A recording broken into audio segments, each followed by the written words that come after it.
ta có cú yo nên lo chuyện ta có cú yo nên đi mua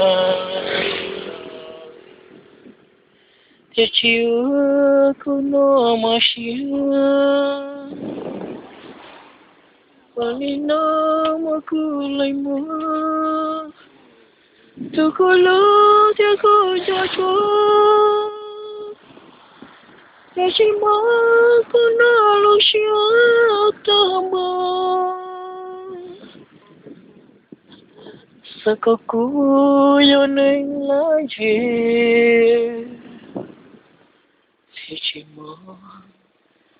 Đây là khu vực Định Long của trung tâm thành phố Hải Dương. Sao có cú yo nên nói chuyện sao có cú yo nên đi chỉ mơ cô nó sẽ nói ta mơ đi nó mơ lại mơ.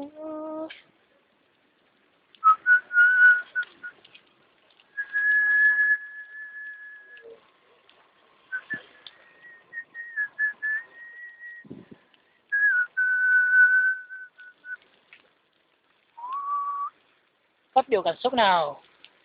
Không có. Cảm xúc bây giờ là không rất là có phân vân bởi vì rất muốn một người con gái ở bên cạnh mà dắt tay nhau liên quan đến cái khoản bằng im lặng như thế này. Nhưng mà bây giờ nghĩ đi nghĩ về thì ba thằng đàn ông đúng là Liệt ra. Thằng trai điều ra đây anh em tu nó đẹp nhờ. Có tiền đàn á. Nó thấy có cha hậu để nó thì đã được nó chỉ mua mà kia nhờ. Đó. Thấy chưa? Chị cố gắng kiếm nữa nhá. Đấy. Để tới một con nơi mua được khỏi tương à? Ông nói giờ không biết chụp đỉnh lông chứ sao lúc trước hóa cũng nhô rồi. Nó tên nó tên nó to phía nào? Nó phía nào? Chết trời nó mà chỉ mua nhiều túi mua mấy nhiều thầy chỉnh thế mà thế tôi thấy cũng mấy nhiều túi đọc thế kia nè. Phía đó. Trở lại tiền PD nhé. Ô, lúc đấy khu biệt thự anh ta nhớ tao có xe gì sao?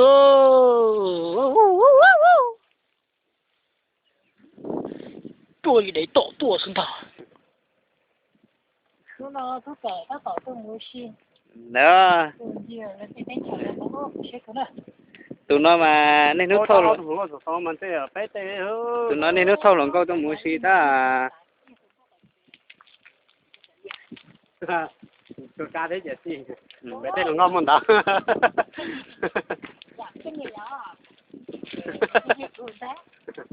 Thế rồi tụi nó. Đó, bé được mấy mà như bé gì giờ? Cho tụi cho đau cái nữa. Đi kìa.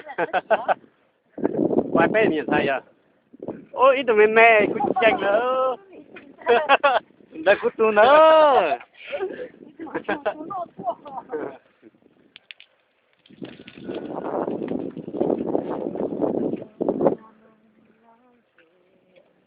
Hạt tốt rồi đó. Hả? Ủa sao vậy?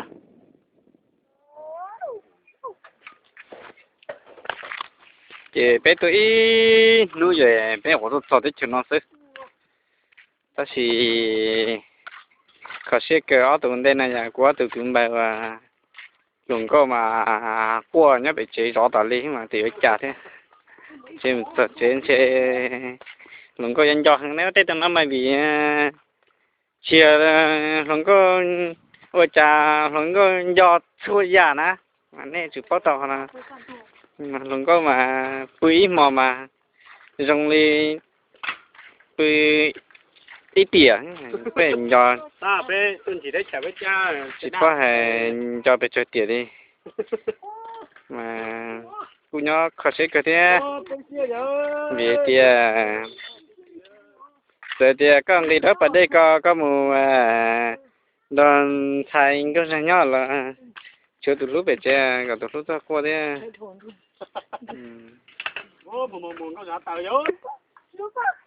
tụi nó tụi lần câu đó họ thì một đó để thì nên cho nên tất cả thì yêu hoa sẽ bộ tất cả sẽ là thì chỉ sẽ tuân giúp lý sẽ tất cả là sẽ bộ tàu sẽ trả thì giờ lấy tiền chỉ một tiền mà thao còn cái tao mua cái nhất đó vào đây nè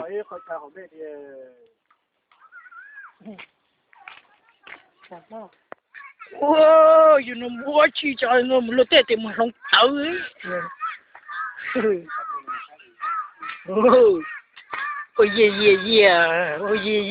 yeah nó có một hai tay ôi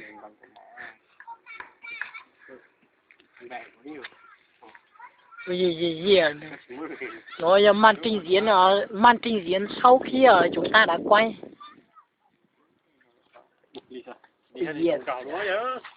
mình đâu được ta liền chỉ hai liền. Trời ơi.